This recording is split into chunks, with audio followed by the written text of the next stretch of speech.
আসসালামু আলাইকুম। আমি ডক্টর এস এম ইমতিয়াজুর রহমান। স্বাস্থ্য কথায় আপনার জিজ্ঞাসা অনুষ্ঠানে সবাইকে জানাচ্ছি আন্তরিক শুভেচ্ছা এবং অভিনন্দন। আজকে স্বাস্থ্য কথা আপনার জিজ্ঞাসা অনুষ্ঠানে আমাদের আজকের আলোচনার বিষয় লিভার সিরোসিসের আধুনিক চিকিৎসা। আর এই গুরুত্বপূর্ণ বিষয় নিয়ে কথা বলতে আমাদের সাথে উপস্থিত আছেন প্রথিতযশা চিকিৎসক, বিশিষ্ট লিভার বিশেষজ্ঞ, বিশিষ্ট কলামিস্ট অধ্যাপক ডক্টর মামুন আন মাহতাব স্বপ্নিল। স্যার কাজ করছেন ডিভিশন প্রধান ইন্টারভেনশনাল হেপাটোলজি বিভাগ, বঙ্গবন্ধু শেখ মুজিব মেডিকেল বিশ্ববিদ্যালয়। স্যার আপনাকে সাদর সম্ভাষণ জানাচ্ছি আজকের অনুষ্ঠানে। অনেক ধন্যবাদ, অনেক ধন্যবাদ। স্যার ভালো আছেন? আছি, খুবই ভালো আছি। প্রিয় দর্শক যারা আজকে আমাদের অনুষ্ঠানে দেখছেন তাদের জ্ঞাতার্থে জানাচ্ছি আপনারা আজকে আমাদের প্রশ্ন করতে পারেন আমাদের কমেন্ট সেকশনে গিয়ে। আমাদের বিশেষজ্ঞ অতিথি সেই কোশ্চেনগুলোর অ্যান্সার দেওয়ার চেষ্টা করবেন।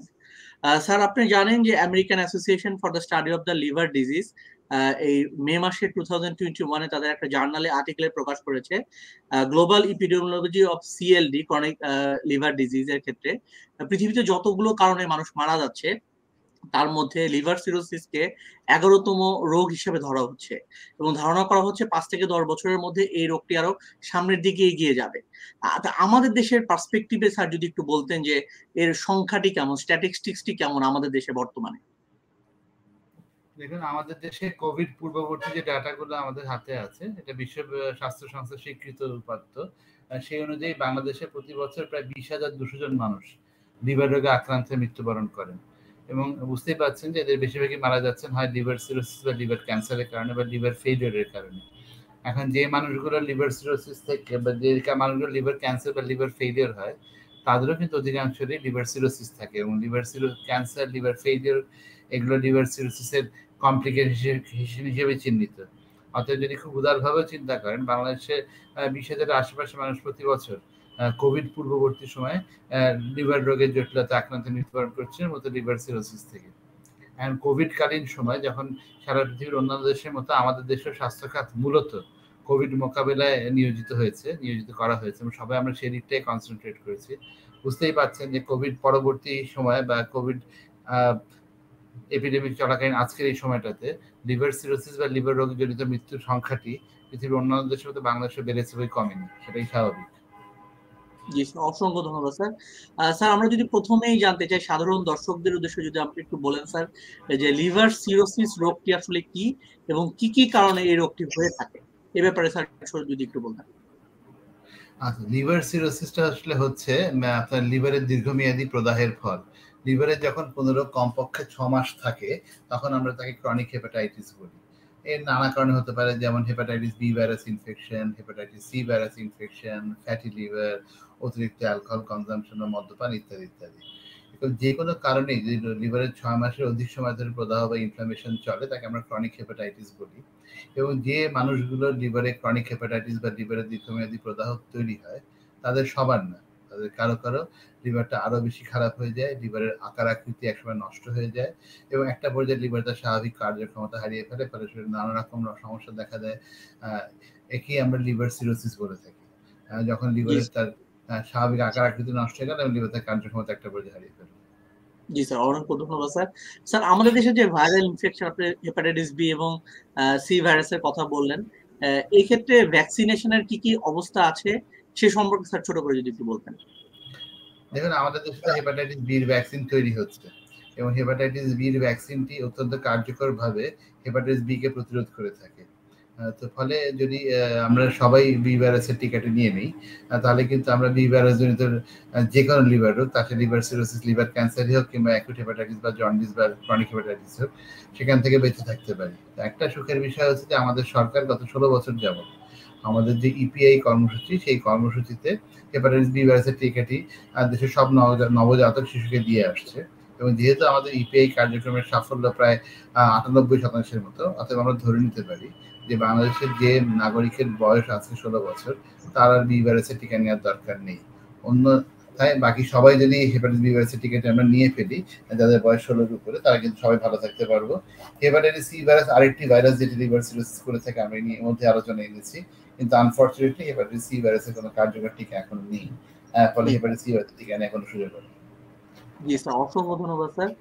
প্রিয় দর্শক যারা আমাদের সাথে এইমাত্র জয়েন করলেন তাদের জ্ঞাতার্থে জানাচ্ছি আজকে আমাদের সাথে আছেন প্রথিতযশা লিভার বিশেষজ্ঞ অধ্যাপক ডক্টর মামুন আল মাহতাব স্বপ্নী স্যার। আজকে আমরা কথা বলছি লিভার সিরোসিসের আধুনিক চিকিৎসা নিয়ে।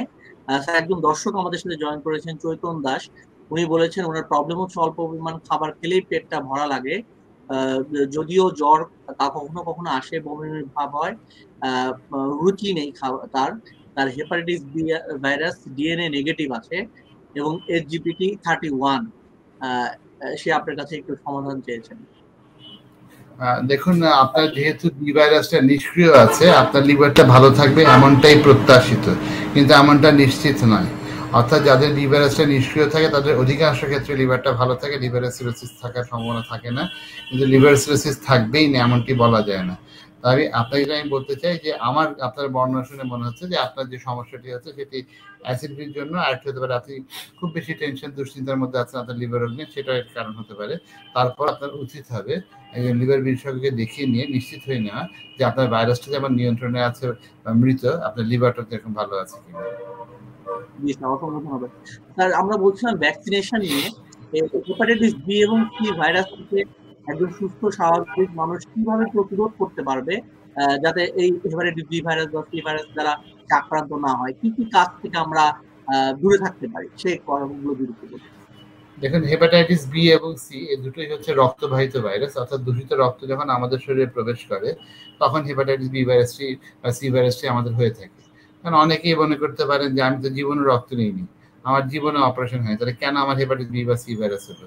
এর কারণ হচ্ছে রক্ত কিন্তু অনেকভাবে, দূষিত রক্ত অনেকভাবে আমাদের রক্তের সাথে মিশতে পারে। যেমন ধরুন, কারো লিভারে বি ভাইরাস আছে বা সি ভাইরাস আছে, তিনি সেলুনে শেভ করতে গেলেন এবং যে নাপিত ভদ্র তার গাল শেভ করলেন, গাল শেভ করার সময় গাল একটু কেটে গেল এবং একটু রক্ত ওই খুর বা রেজারে লেগে গেল। এরপর যদি খুর বা রেজারটি ভালো মতো স্টেরিলাইজ করে, অর্থাৎ ভালো করে গরম পানিতে পরিষ্কার না করেই অপর একজন রোগীর ক্লায়েন্টের শরীরে ব্যবহার করা হয়, যার লিভারে বি ভাইরাস বা সি ভাইরাস নেই, এবং তারও যদি গালটা কেটে যায়, তাহলে ওই যে খুরের মাধ্যমে বা রেজারের মাধ্যমে রক্তের সংস্পর্শে ভাইরাস চলে আসলো, এভাবে কিন্তু ভাইরাস ছড়াতে পারে। এবং এই ঘটনাটি কিন্তু কয়েকদিন পরে হতে পারে, অর্থাৎ একজনের গাল কেটে খুরটি ইনফেক্টেড হয় 5-7 দিন পরেও কিন্তু এই ঘটনা ঘটতে পারে। একইভাবে আমরা যারা নাক ফোঁটা করছি, কান ফোঁটা করছি, আমাদের মা বোনরা, তারা আগেকার দিনে তো ভালো ছিল, নানি দাদিরা কান নাক ফোঁটা করে দিত, সুইটা গরম করে ফুটিয়ে দিত, সেটা ছিল নিরাপদ। কিন্তু এখন যে আমরা পার্লারে যাচ্ছি, নাক কান ফোঁটা করে আসছি, যদি কোনো পার্লার মালিক অসচেতন ভাবে সেই যন্ত্রপাতিগুলো ভালো করে পরিষ্কার পরিচ্ছন্ন না করে থাকেন এবং সেটা যদি একাধিক ব্যক্তির ক্ষেত্রে প্রয়োগ করেন, এভাবে কিন্তু হেপাটাইটিস বি এবং সি ভাইরাস, বিশেষ করে বি ভাইরাসটি ছড়াতে পারে। এছাড়াও যদি হাজবেন্ড বা ওয়াইফ কারো হেপাটাইটিস বি বা সি থাকে, বিশেষ করে বি থাকে, এবং তার পার্টনার যদি ভ্যাকসিনেটেড না থাকেন, সেক্ষেত্রেও কিন্তু স্বামী স্ত্রী যে স্বাভাবিক মেলামেশা, সেভাবে হেপাটাইটিস বি বা সি ভাইরাস, বিশেষ করে বি ভাইরাসটি ছড়াতে পারে। একইভাবে আমরা যারা চিকিৎসা সেবার সাথে নিয়োজিত, আমরা যদি আমাদের চিকিৎসা সেবা কার্যক্রম পরিচালনাটা খুব যত্নশীল না হই, অর্থাৎ আমরা যারা ছোটখাটো অপারেশন করছি, যদি আমরা ছুরি কাঁচিগুলো ঠিকমতো স্টেরিলাইজ না করি বা করতে ভুলে যাই, কিংবা আমরা যারা দাঁতের চিকিৎসা করছি, তারা যদি দাঁতের চিকিৎসা করার আগে যন্ত্রপাতিগুলো ঠিকমতো পরিষ্কার স্টেরিলাইজ না করে নেই, এগুলো কিন্তু দুর্ঘটনার কারণ হতে পারে। মোটা দাগে যে দূষিত রক্তের মাধ্যমে হেপাটাইটিস বি বা সি ভাইরাস আমাদের শরীরে প্রবেশ করে, এবং সেই জন্য যদি বেঁচে থাকতে হয় আমাদেরকে অবশ্যই শরীরে কোনো সময় রক্ত নিতে হলে সেটি বি বা সি ভাইরাস মুক্ত কিনা সেটা পরীক্ষা করে নিতে হবে, যেটি আইনগতভাবে আমাদের দেশে বাধ্যবাধকতা। এছাড়াও যে উদাহরণগুলো দিলাম, সেজন্য যে কোনো সময় কোনো কিছু শরীরে প্রয়োগ করা যায়, ছুরি কাঁচি সুই, সেটা অবশ্যই স্টেরিলাইজেশন নিশ্চিত হতে হবে। সব সম্ভব ক্ষেত্রে নতুন জিনিস ব্যবহার করতে হবে, রেজার ব্যবহার করতে হবে, খুন না, নতুন সিরিজ ব্যবহার করতে হবে, পুরাতন সিরিজ না, ইত্যাদি ইত্যাদি। এবং বি ভাইরাস থেকে বাঁচার জন্য অবশ্যই আমাদের প্রত্যেকের উচিত টিকা নিয়ে নেওয়া। টিকা সুলভ, টিকা কার্যকর, টিকা বাংলাদেশে একাধিক কোম্পানি তৈরি করে এবং ব্যাপকভাবে পাওয়া যায়। জি স্যার, অসংখ্য ধন্যবাদ। প্রিয় দর্শক, আমরা শুনছিলাম স্যারের কথা। আমরা একটা ঢাকা সিটি ফিজিওথেরাপি হসপিটালের সৌজন্যে আমরা একটি ছোট্ট বিজ্ঞাপন বিরতিতে যাচ্ছি, আপনারা আমাদের সাথেই থাকবেন। আমরা ঢাকা সিটি ফিজিওথেরাপি হসপিটাল বিজ্ঞাপন বিরতিতে যাচ্ছি। মিসেস সামিহা রহমান একজন ব্যাংকার। বিগত 10 বছর ধরে পেশাগত দায়িত্ব পালনের জন্য তাকে দিনের বেশিরভাগ সময় কাটাতে হয়েছে চেয়ারে বসে। সে কারণে দীর্ঘদিন ধরে কোমর ও ঘাড় ব্যথায় ভুগছেন তিনি। এই ব্যথা সমাধানের জন্য ছুটেছেন দেশের নামিদামি সব হাসপাতালে, খরচ করেছেন হাজার হাজার টাকা। সব আশা ছেড়ে দিয়ে যখন বিদেশে চিকিৎসা নেওয়ার কথা ভাবছেন, তখন অফিসে আসা নতুন ম্যানেজার সামিয়া রহমানকে পরামর্শ দিলেন ঢাকা সিটি ফিজিওথেরাপি হাসপাতালে চিকিৎসা নেয়ার। নতুন ম্যানেজারের কথায় ভরসা রেখে সামিহা রহমান ধানমন্ডিতে অবস্থিত ঢাকা সিটি ফিজিওথেরাপি হাসপাতালে গিয়ে ডাক্তারের পরামর্শ অনুযায়ী চিকিৎসা শুরু করলেন। কয়েকদিনের মধ্যেই তিনি দেখলেন তার দীর্ঘদিনের কোমর ও ঘাড় ব্যথা কমতে শুরু করেছে।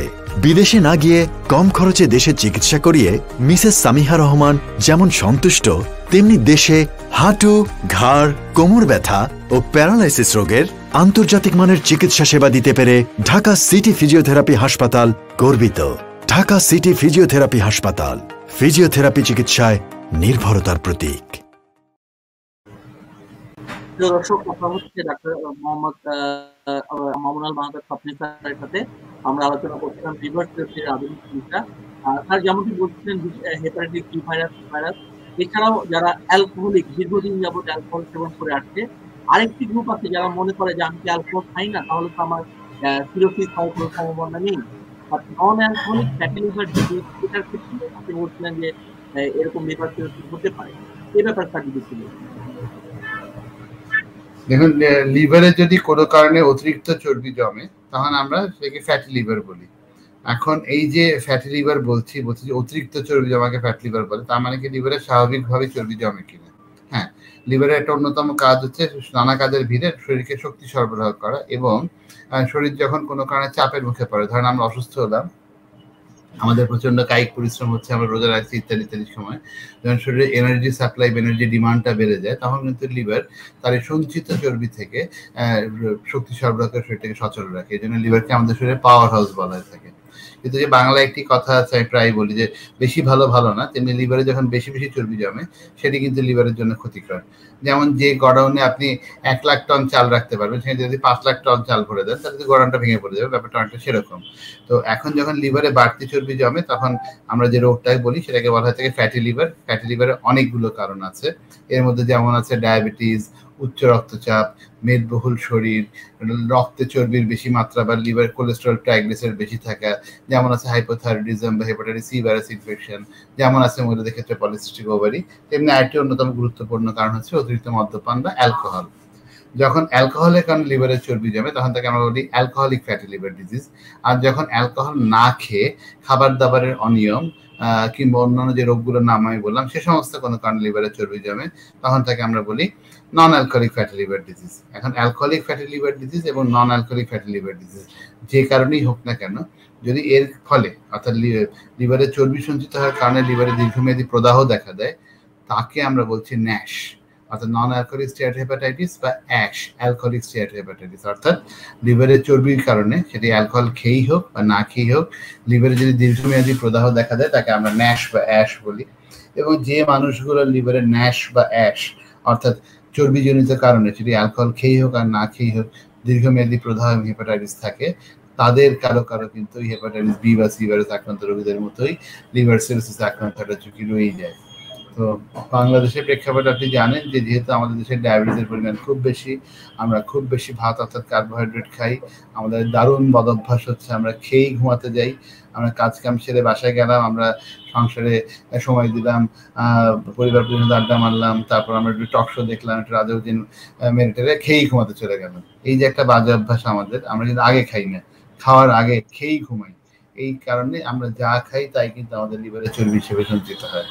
ফলে এই যে লাইফস্টাইল মডিফিকেশন, মানে লাইফস্টাইলের যে প্যাটার্ন অর্থাৎ দেরিতে খাওয়া, আগে খেয়েই ঘুমাতে যাওয়া, কিংবা অতিরিক্ত ভাত খাওয়া, কিংবা আমাদের যে ডায়াবেটিসের প্রাদুর্ভাবটা আমাদের এই অঞ্চলে খুব বেশি, এবং সবশেষ যে আধুনিক কারণ আমাদের জীবনযাত্রার এই যে আমাদের অর্থনৈতিক প্রবৃদ্ধি, ফলে আমাদের এখন বিনোদন মানেই হচ্ছে রাত্রেবেলা ফাস্টফুড শপে যাওয়া বা রেস্টুরেন্টে খাওয়া। আগে আমরা রাত্রের বেলা ব্যস্ত হতাম, এখন আমরা মোড়ের ফাস্টফুড শপে যাই।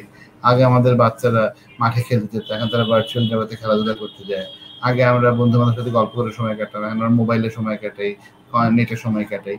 তাহলে এই যে সিডেন্টারি লাইফস্টাইল সবকিছু মিলে কিন্তু লিভারের চর্বির পরিমাণ বাড়ছে।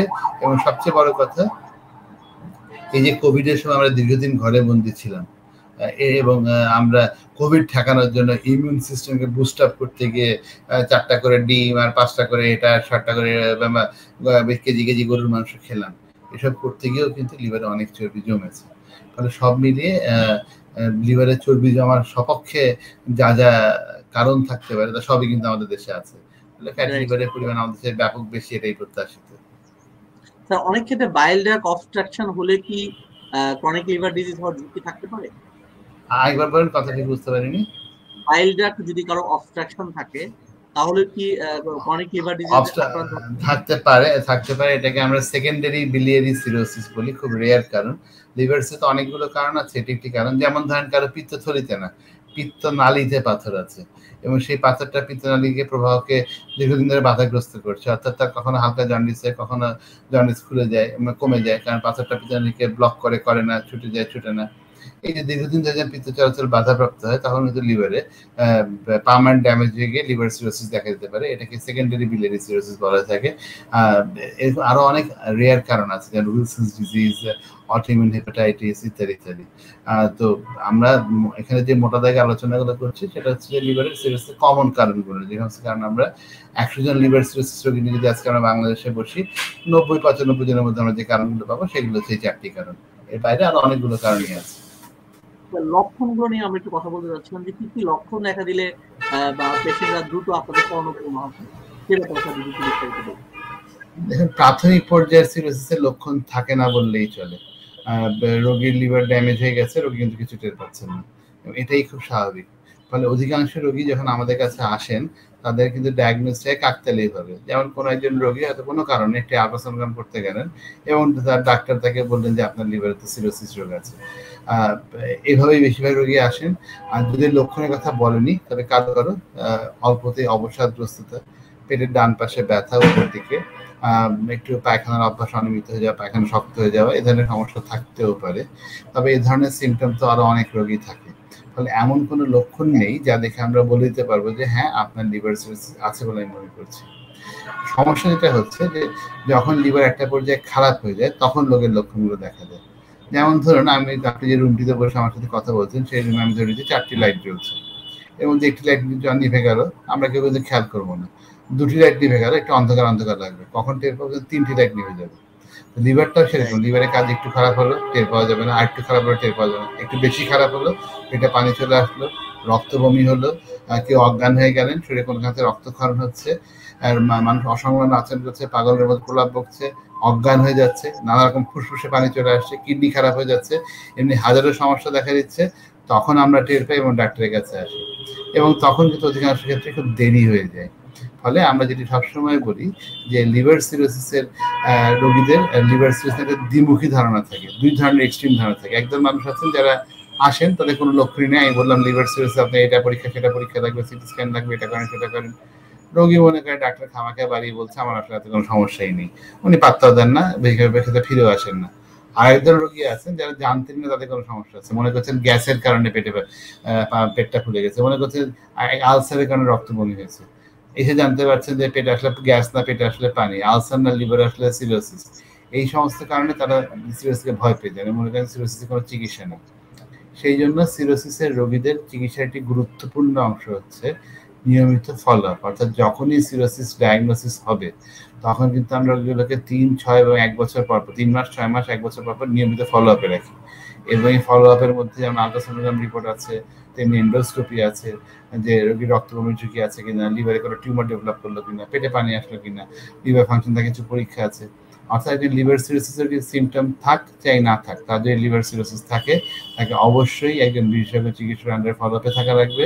যদি কোনো লিভার সিরোসিসের রোগী বিশেষজ্ঞর আন্ডারে ফলো আপে থাকেন, তাহলে আপনাকে আশ্বস্ত করতে পারি, রোগীদেরকে আশ্বস্ত করতে পারি যে সেক্ষেত্রে রোগীদের কোনো রকম জটিলতা দেখা দেবে এমন সম্ভাবনা প্রায় নাই বললেই চলে। আর যদি জটিলতা দেখাও দেয়, সেটি যদি তাড়াতাড়ি ধরা পড়ে, তাড়াতাড়ি ম্যানেজ করা যায়। এমনকি লিভার ক্যান্সার, যারা ফলো আপে থাকেন তাদের লিভার ক্যান্সার হলেও সেই ক্যান্সার কিন্তু পুরোপুরি নিরাময় করে ফেলা যায়। সমস্যা দেখা যায় তখনই যখন রোগী খুব দেরিতে আমাদের কাছে আসেন বা ঠিক মতো ফলো আপে থাকেন না। অসংখ্য ধন্যবাদ স্যার। অনেক সময় আপনি বলেন রক্ত বমি হয় বা রক্তক্ষরণ হয়, এক্ষেত্রে আমাদের দেশে কি আধুনিক চিকিৎসা পদ্ধতি আছে কিনা, স্টেন্ডিং বা অন্য কোনো পদ্ধতি যেগুলো আধুনিক চিকিৎসা পদ্ধতি বাইরের দেশে হয়, সেগুলো কি আমাদের দেশে অ্যাভেলেবেল আছে? নিশ্চয়ই। দেখুন, বাংলাদেশে কিন্তু যে ডিপার্টমেন্টটি আছে এবং শেখ মুজিব মেডিকেল বিশ্ববিদ্যালয় হেপাটোলজি ডিপার্টমেন্ট, লিভার ডিপার্টমেন্ট, এটি কিন্তু 1990-এর দশকের শুরুতে প্রতিষ্ঠিত হয়েছিল।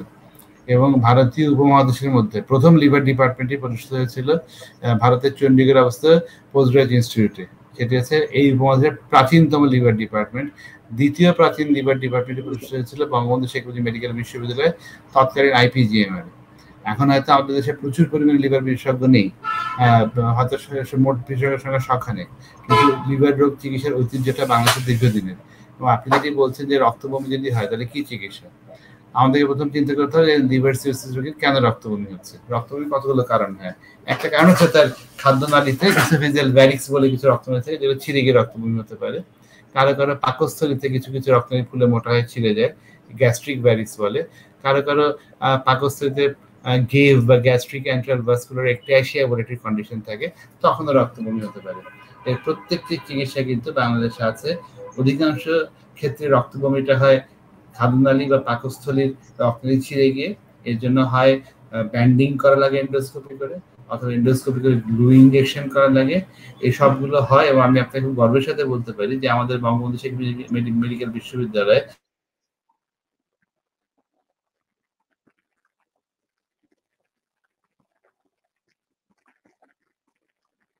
করেন এসব যে আমাদের শিক্ষকদের ইনভলভ হওয়া লাগে না, তারা এতটাই দক্ষ এবং কাজগুলো এত বেশি করা হয় যে তারাই দক্ষ এবং তারাই এগুলো।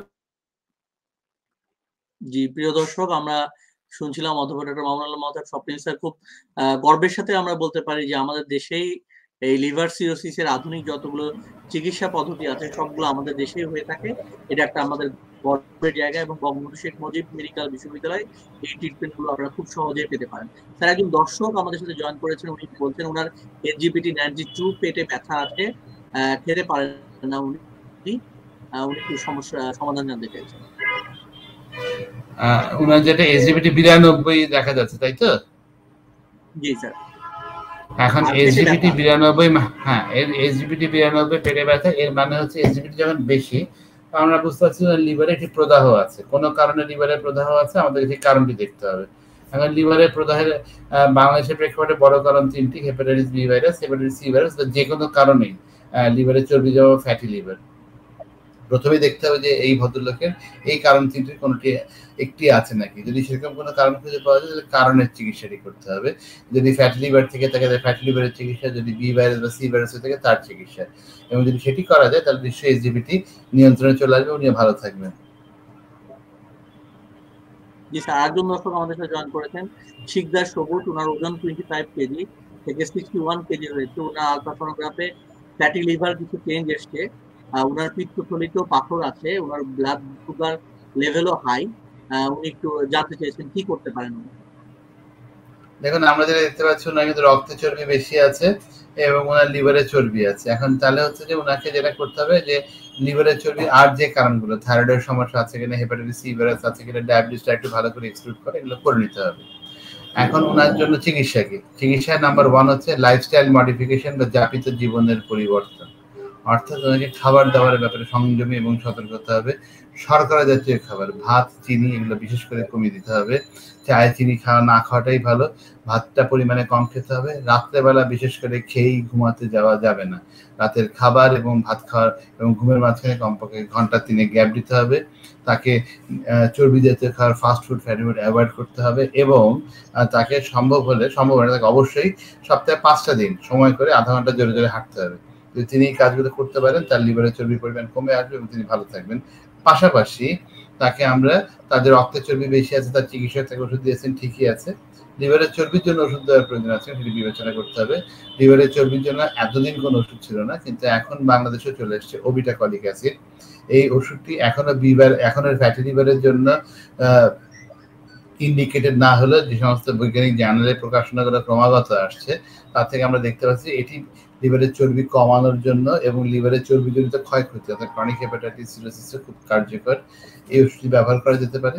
পাশাপাশি ওমেগা 3 ফ্যাটি অ্যাসিড বা ফিশ অয়েল, ভিটামিন ই এগুলো লিভারের চর্বিতে যথেষ্ট সহায়ক বলে প্রমাণিত। অর্থাৎ লাইফস্টাইল মডিফিকেশন, কারণের চিকিৎসা, ফ্যাটি লিভারের জন্য স্পেসিফিক ওষুধ, এই সমস্ত কিছু সমন্বয়ের মাধ্যমে এই পেশেন্টকে আমরা চিকিৎসা করে ভালো রাখার চেষ্টা করতে পারি। স্যার, আপনি বলছেন যে লিভার সিরোসিস যারা আক্রান্ত হচ্ছে তাদের ফলো আপে থাকতে হবে, এছাড়া আর কি করলে তাদের লাইফ এক্সপেক্টেন্সি আর একটু বেড়ে যাবে সে ব্যাপারে থাকবে একটু বলুন। দেখুন, একটা হচ্ছে যে সিরোসিস যে কারণে হলো তার চিকিৎসা একটা করতে হবে ফলাফলের বাইরে।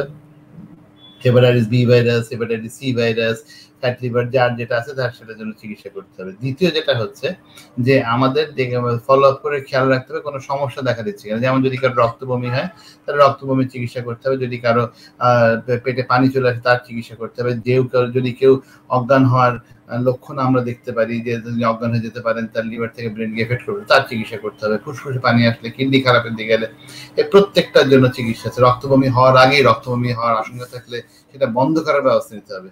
একটা কিছু হয়ে যাওয়ার পর চিকিৎসা করা হচ্ছে, না হওয়ার ব্যবস্থা করা অত্যন্ত বাঞ্ছনীয়। এবং রক্তবমি কিন্তু অধিকাংশ ক্ষেত্রেই চিকিৎসার মাধ্যমে প্রিভেন্ট করা যায়, অর্থাৎ ওষুধ দিয়ে এবং এন্ডোস্কোপিক ট্রিটমেন্টের সাহায্যে আমরা নিশ্চিত করতে পারি যে এই সিরোসিস রোগীর কোনো সময় রক্তবমি হবে না।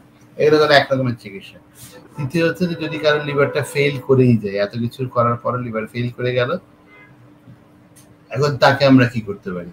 এখন লিভার ফেলিওরের বা লিভার সিরোসিস জনিত লিভার ফেলিওর, যাকে আমরা ডিকম্পেনসেশন বলি, তার জন্য ধরন্তরী চিকিৎসা হচ্ছে লিভার ট্রান্সপ্লান্টেশন, অর্থাৎ লিভার অদল বদল। লিভার অদল বদল কিভাবে করতে হবে? এখানে ডোনার লাগবে, আত্মীয় ডোনার লাগবে, পরিচিত মানুষ, আমাকে ভালোবাসে, আমার অনুসারী, এমন কারো কাছ থেকে লিভার নিয়ে পৃথিবীর কোথাও ট্রান্সপ্লান্ট করা হবে না। ডোনারকে অবশ্যই আত্মীয় হতে হবে, এবং সেই আত্মীয় আমাকে তার লিভার 3 ভাগের 1 ভাগ দান করবে, এবং যে রোগী তার নষ্ট লিভারটা বাদ দিয়ে নতুন লিভারটি লাগিয়ে দিতে হবে। যিনি দিলেন এবং যিনি নিলেন কারো কোনো সমস্যা হবে না। মনে রাখতে হবে, একজন মুমূর্ষ মানুষের চিকিৎসার জন্য কখনোই একজন সুস্থ মানুষকে বিপদগ্রস্ত করা হয় না। অনেক সময় আমরা দেখি যার লিভার ফেলিয়ার আছে, কিডনি ফেলিয়ার থাকে, এটি বিরাট সমস্যা। যখন একজন মানুষের লিভার এবং কিডনি দুটোই ফেল করে যায়, তখন আমরা তাদেরকে কম্বাইন্ড লিভার কিডনি ট্রান্সপ্লান্ট, অর্থাৎ লিভার এবং কিডনি একসাথে ট্রান্সপ্লান্ট করার পরামর্শ দিই। আনফর্চুনেটলি বাংলাদেশে কিডনি ট্রান্সপ্লান্ট হলো, এখনো লিভার ট্রান্সপ্লান্ট হয় না, এটা একটা বাস্তবতা। বিচ্ছিন্নভাবে 2 দফায় 5-6টি লিভার ট্রান্সপ্লান্ট দেশে করা হয়েছে, কিন্তু স্থায়ী কোনো প্রক্রিয়া আমরা যেতে পারিনি। কিন্তু সুখবর হচ্ছে, অনেকের যে ধারণা যে বোধহয় আমেরিকা আর ইউরোপের নাগালে ট্রান্সপ্লান্ট হবে না, তা কিন্তু না। আমাদের ঘরের কাছে ভারতে কিন্তু ট্রান্সপ্লান্ট হয়, এবং পৃথিবীর যে 5টি দেশ সবচেয়ে বেশি লিভার ট্রান্সপ্লান্ট করে, অর্থাৎ আমেরিকা, দক্ষিণ কোরিয়া, জাপান, ভারত, চায়না, এই 5 দেশের মধ্যে 4টি কিন্তু এশিয়া মহাদেশে, একটি আমাদের প্রতিবেশী দেশ। সেখানে কিন্তু খুব ভালো লিভার ট্রান্সপ্লান্ট হয়। কিন্তু সমস্যা হচ্ছে কি, যে সব মানুষের জন্য কিন্তু লিভার ট্রান্সপ্লান্ট ইন্ডিকেটেড না। যেমন ধরেন কারো বয়স হয়ে গেছে 80 বছর, কারো বয়স হয়ে গেছে 75 বছর, তখন কিন্তু আমরা ট্রান্সপ্লান্ট করতে বলি না, কারণ লিভারটা এত বেশি, বয়সটা এত বেশি যে সেই বয়সটা তার জন্য উপযোগী না। কিংবা ধরেন কারো একাধিক সমস্যা আছে, কারো হার্টে মারাত্মক সমস্যা আছে, তার হার্ট ফেলিয়ার আছে, কিংবা তার আনকন্ট্রোল ডায়াবেটিস আছে, কিংবা তার মারাত্মক ব্লাড প্রেশার আছে, এসব ক্ষেত্রে কিন্তু আমরা লিভার ট্রান্সপ্লান্ট করতে বলি না। কারণ এসব ক্ষেত্রে লিভার ট্রান্সপ্লান্ট করলে লিভারটা হয়তো ভালো হয়ে গেল, কিন্তু অপারেশন ধকলটা সহ্য করার মতো ক্যাপাসিটি শরীরের অন্যান্য অঙ্গের থাকে না। এখন বাংলাদেশে লিভার ট্রান্সপ্লান্ট হয় না। আমি একটা মিনিটে খালি বলুন যে বাংলাদেশে লিভার ট্রান্সপ্লান্ট হয় না, সেক্ষেত্রে আমরা কি করি? যখন আমরা কি খালি বসে থাকি যে একটা মানুষের লিভার ফেল করবে তাকে ট্রান্সপ্লান্টের জন্য পাঠাবো? নিশ্চয়ই না। আমরা কিন্তু সবসময় চেষ্টা করি যে ট্রান্সপ্লান্টের বিকল্প কিছু করা যায় কিনা, এবং সারা পৃথিবীতে সেই চেষ্টাটি করা হয়। কেন করা হয়? যেমন ভারতের কথা বললাম, যে তারা পৃথিবীর সবচেয়ে বেশি যে দেশে লিভার ট্রান্সপ্লান্ট করা হয় তার মধ্যে 5টির মধ্যে একটি। ভারতে বছরে প্রায় 25,000 লিভার ট্রান্সপ্লান্টের চাহিদার বিপরীতে ভারত প্রতি বছর মাত্র 5,000 লিভার ট্রান্সপ্লান্ট করে, যেমন অনেকে বাংলাদেশের নাগরিকও আছেন। তাহলে একটা দেশ যত ট্রান্সপ্লান্টই করুক না কেন, তারা সবসময় কখনোই তাদের চাহিদা অনুযায়ী লিভার ট্রান্সপ্লান্ট করতে পারবে না। আত্মীয়রা রাজি হয় না, অর্থের সমস্যা থাকে, নানা রকম সমস্যা থাকে, বয়স থাকে, যাতায়াতের ঝামেলা, অনেক কিছু থাকে। বেশি আর্থিক সমস্যা এবং ডোনার পাওয়া, আত্মীয়ই রাজি হয় না, ছেলে মাকে দিতে রাজি হয় না, হাজবেন্ড ওয়াইফকে দেয় না, ওয়াইফ হাজবেন্ডকে দেয় না, এটা আমাদের চোখের সামনে দেখা। তো ফলে ডোনার পাওয়া একটা বড় সমস্যা। এই জন্য আমরা যেটা করি, যে আমরা চেষ্টা করি যাতে ট্রান্সপ্লান্ট করে না যায়। আপনি জানতে চাচ্ছেন ট্রান্সপ্লান্ট না করতে হলে কি করতে হবে, সেক্ষেত্রে আমরা স্টেম সেল থেরাপি করি, এবং আপনি জেনে খুব সুখী হবেন যে 2017 সাল থেকে কিন্তু আমরা বাংলাদেশে স্টেম সেল থেরাপি করে আসছি লিভার সিরোসিসের চিকিৎসার জন্য, এবং আমরা খুব সাফল্যের সাথে করে এসেছি। এবং আমাদের প্রতিবেশী বা আমাদের অঞ্চলের যে কোনো দেশের চেয়ে আমাদের এক্ষেত্রে অভিজ্ঞতা বেশি, বই কম না। এবং আমি কথা খুব গর্বের সাথে এই কারণে বলছি যে স্টেম সেল বিষয়ক কমপক্ষে 60টি প্রকাশনা আমাদের আছে আন্তর্জাতিক বৈজ্ঞানিক জার্নালে, এবং বাংলাদেশে প্রতি বছর আমরা একটি stem cell related medicine society আছে, তার উদ্যোগে একটি স্টেম কন করা হয়। এই মাসেরই 19 তারিখে, আজ থেকে 8টি দিন পরে বঙ্গবন্ধু শেখ মুজিব মেডিকেল বিশ্ববিদ্যালয়ের শহীদ ডক্টর মিলন হলে 5ম স্টেমকন হবে, যাকে এবার আমরা উৎসর্গ করেছি বঙ্গবন্ধুর জন্মশতবার্ষিকীতে বঙ্গবন্ধু সেকেন্ড স্টেমকন হিসেবে। সেই স্টেমকনে আমাদের দেশে যারা লিভার রোগের চিকিৎসা স্টেমকন সেল ব্যবহার করছেন, অন্যান্য রোগের চিকিৎসা স্টেম সেল ব্যবহার করছেন, তারা আসবেন এবং বলবেন তারা কি কাজটি করছেন। আমি লিভারেই থাকি এবং আমরা কিন্তু বাংলাদেশে যে ওষুধ প্রণয়ন অধিদপ্তর যে স্টেম সেলের গাইডলাইনটি প্রণয়ন করেছেন, সেখানে গুরুত্বপূর্ণ ভূমিকা রেখেছি। পাশাপাশি পৃথিবীর তাবৎ সায়েন্স একাডেমিগুলোর একটা কোয়ালিশন আছে, বলে ইন্টার একাডেমি পার্টনারশিপ। সেই ইন্টার একাডেমি পার্টনারশিপ 2 বছর আগে সারা পৃথিবীর সায়েন্স একাডেমিগুলো থেকে নমিনেশন চেয়েছিল। তারা পৃথিবীর বাছাই করা 12 জন স্টেম সেল এক্সপার্টকে নিয়ে একটি স্টেটমেন্ট তৈরি করেছিল যে পৃথিবীতে স্টেম সেল থেরাপি কিভাবে আগাতে পারে, কি কি চ্যালেঞ্জ নেই, এটি প্রকাশিত হয়েছে। আপনার জেনে আমি গর্বের সাথে বলতে পারি যে সেই পৃথিবী থেকে বাছাই করা 12 জন স্টেম সেল এক্সপার্টের মধ্যে আমার নামও কিন্তু আছে, আমি সেই 12 জনের একজন। অর্থাৎ নিজের ঢোল পিটাবার জন্য বলাটা এই কারণে যে লিভার সিরোসিসের রোগীদের স্টেম সেলের চিকিৎসায় বাংলাদেশ অনেক দূর এগিয়ে গেছে। এর সর্বশেষ স্বীকৃতি যেটি মিলেছে যে বঙ্গবন্ধু শেখ মুজিব মেডিকেল বিশ্ববিদ্যালয় হেপাটোলজি বিভাগের অধীনে কিন্তু একটা ইন্টারভেনশনাল হেপাটোলজি ডিভিশন প্রতিষ্ঠা করা হয়েছে, যেখানে মূলত স্টেম সেল থেরাপি এবং আরো কিছু আধুনিক ইন্টারভেনশন করা হবে। এবং আপনি জেনে সুখী হবেন যে এখন এই যে স্টেম সেল পদ্ধতি চিকিৎসা এটি কিন্তু বিএসএমইউতে উপলব্ধ হচ্ছে। অর্থাৎ আমাদের জ্ঞানের জানার অজ্ঞতার কারণে তো আমরা অনেক সময় মনে করি আমাদের অনেক চিকিৎসা হয় না, কিন্তু অনেক চিকিৎসা হয়। এখন স্টেম সেল থেরাপি আমরা সবাই করতে পারবো কিনা, স্টেম সেল থেরাপির লাভ কি হবে, এটি মনে রাখতে হবে। স্টেম সেল থেরাপি কিন্তু জাদুর চিকিৎসা না। স্টেম সেল থেরাপি করলে লিভার একটা নতুন লিভার গজিয়ে যাবে আর মানুষ ফুটবল খেলবে, হকি খেলবে, তা কিন্তু হবে না। আমি যেটা আমার রোগীদেরকে বোঝাবার জন্য বলি যে ট্রান্সপ্লান্ট করা মানে হচ্ছে একটা নতুন ব্র্যান্ড নিউ গাড়ি কেনার মতো, এটা শাঁসা করে চলবে। আর স্টেম সেল থেরাপি করা মানে হচ্ছে পুরোনো ইঞ্জিনটাকে ওভারহলিং করার মতো, মেরামত করার মতো। এটি আগের চেয়ে ভালো কাজ করবে, কিন্তু নতুন গাড়ির সাথে পাল্লা দিয়ে পারবে না। এবং এই স্টেম সেল থেরাপির কিন্তু কয়েকটি পর্যায়ে আছে, যাদের লিভার সিরোসিস খুব অ্যাডভান্স পর্যায়ে চলে যায় তাদের জন্য স্টেম সেল থেরাপি আর কোনো কার্যকর চিকিৎসা না বাংলাদেশে না পৃথিবীর কোথাও। জি স্যার, অসংখ্য ধন্যবাদ। প্রিয় দর্শক, লিভার সিরোসিসের আধুনিক চিকিৎসা আমাদের দেশে হয়ে থাকে এবং মামুন আল মাহাতাব স্বপ্নের স্যার স্টেম সেল থেরাপি গুলো এছাড়া ইন্টারভেনশনাল হেপাটোলজিতে স্যার কাজ করছেন এবং স্যার খুব গর্বের সাথে বলছিলেন যে এই ধরনের সবগুলো চিকিৎসা কিন্তু আমাদের দেশে হয়ে থাকে, এটা আমাদের একটা গর্বের জায়গা। স্যার আপনাকে অসংখ্য ধন্যবাদ, আপনি ব্যস্ততার মাঝে সময় দিয়েছেন। যে সমস্ত দর্শক আমাদের সাথে জয়েন করেছিলেন তাদেরকে অসংখ্য ধন্যবাদ। স্যার সব সংক্ষেপে যদি একটু বলতেন যে কিভাবে আমরা লিভারটা ভালো রাখতে পারি 30 সেকেন্ডের মধ্যে স্যার যদি একটু। লিভার ভালো রাখার পদ্ধতিগুলো খুব সোজা।